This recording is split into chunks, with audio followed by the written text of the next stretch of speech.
Studio Musehri बाजार।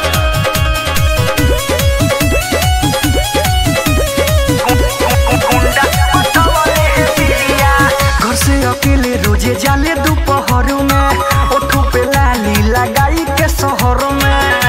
अरे भाई करे जब काहे घर से अकेले रोजे जाले दोपहर में, ओठों पे लाली लगाई के शहर में। बहुत कट बाल ई कटहल दिया, बहुत कट बाल ई कटहल दिया। हाला भइल हीरो होंडा वाला गुंडा पटवले हे बिया। हाला भइल हीरो होंडा वाला गुंडा पटवले बिया। गुंडा पटवले हे बिया, गुंडा पटवले हे बिया।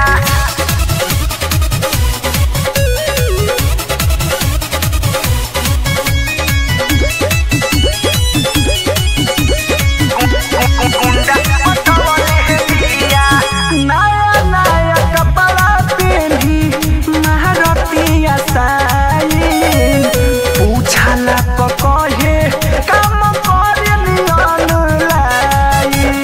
अरे लागो तई सरकारी नौकरी करे नया नया कपड़ा पेन्हे महारतिया साईन, पूछला पकहे काम करे ऑनलाइन।